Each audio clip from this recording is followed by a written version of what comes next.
In my last video, I said this. Okay, now if you really want to go next level with this, and I haven't done this yet or I'd show you. That was a cop-out. I shouldn't be suggesting you do something if I myself can't do it. If I'm going to talk the talk, then I should be able to walk the walk. I can now play that lick that I featured in the last video over a 5-note per quarter note grid, or quintuplets, and a 7-note per quarter note grid, commonly known as septuplets. However, before I do that, you may have noticed I have this plexiglass screen here now. The idea is I want to try and cut down on the volume in the room because I want to do a lot more performance videos with friends of mine coming over, and we're just going to play. All right, more on that later. So this is me walking the walk. Here we go.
Okay, if you got lost, you're not alone. It's very hard to listen to and be able to hear it along with the underlying pulse. Now, you may have noticed that I was playing quarter notes on my hi-hat with my left foot the whole time, and I also provided a click to help you guys reference that pulse. But even with all that, and I'm the guy that played it, even with all that, I found it was very difficult for me to not get lost while I was listening to it and reviewing it.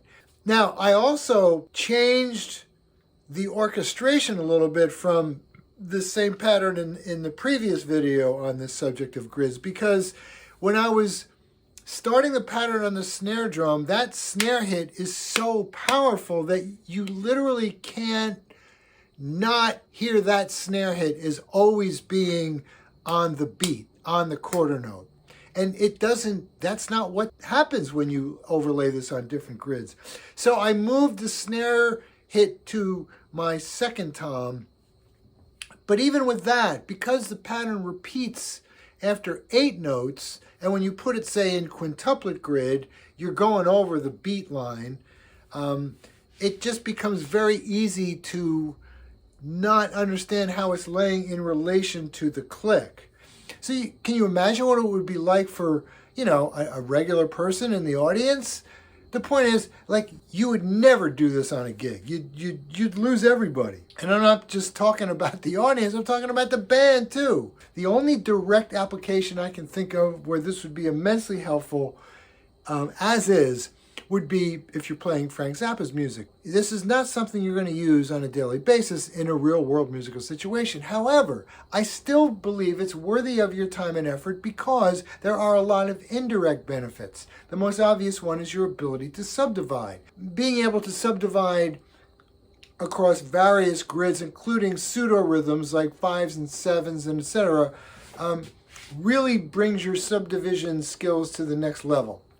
Your ability to play across the bar, to always know where 1 is, to not get lost, will also improve because you're always keeping that underlying pulse in your mind, and you start to learn and hear these different groupings. You can hear them as musical phrases against that pulse, and that's very valuable no matter what you're playing. A big one is coordination, which is something that's huge for drummers, let's face it.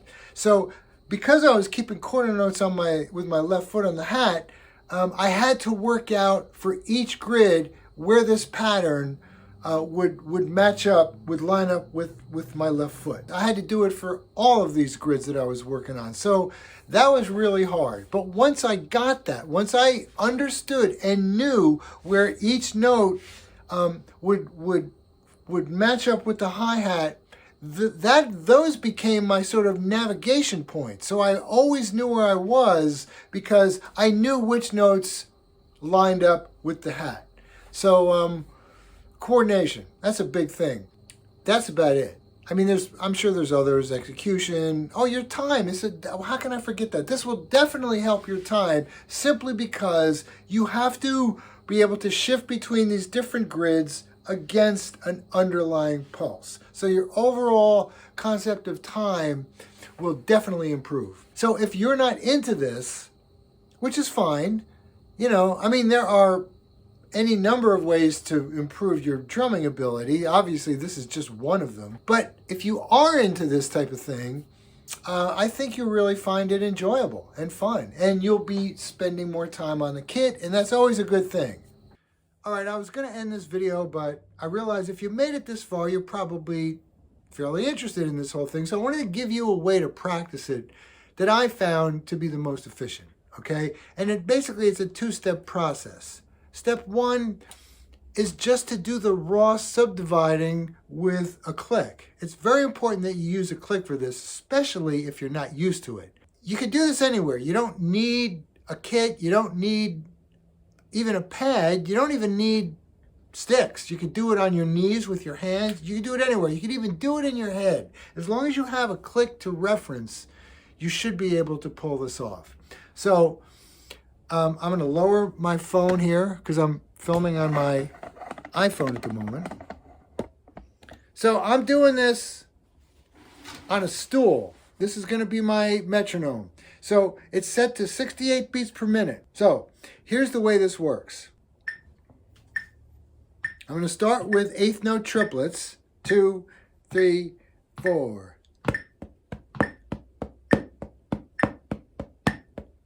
Now I'm going to go to 16ths.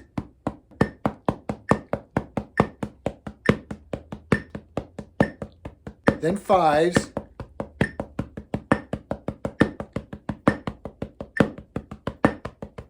Sixes.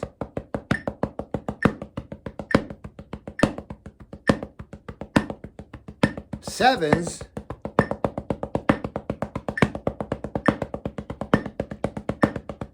Eight.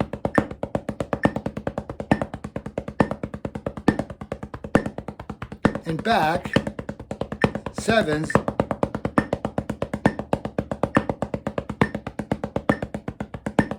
sixes,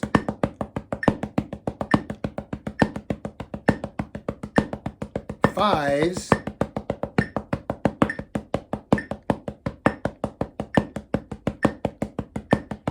fours,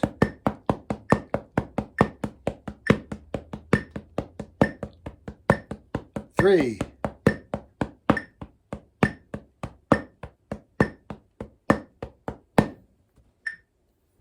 okay? Okay, so that's what you do. And if you do this long enough, number one, you probably saw that I had to make some micro adjustments as I'm transitioning from one grid to the next. That's normal, but your micro adjustments will become less and less noticeable the better you get at this. And what you're going to start to notice is that each one of these grids has its own feel, right? And when you get to that point, then you're ready to do what I did in the video. You can take not just the pattern I did. You could use any pattern, any lick that you want to, and superimpose it over these varying grids. That's step two. Do the raw subdividing first. Get really comfortable with that. And then I think you'll at least have a shot at trying what I did. Because what I did in that video, I'm telling you, is pretty next level stuff, And I'm by no means, have I mastered this. I don't see how you actually could, because unfortunately, to my chagrin, I discovered that when I try different patterns, I kind of feel like I'm back at square one again. But maybe if I keep doing it and keep trying different patterns, that will get easier too. That's all I have for you guys. So I hope you got something out of this, as always. And like, subscribe. I'll see you in the next one. Bye.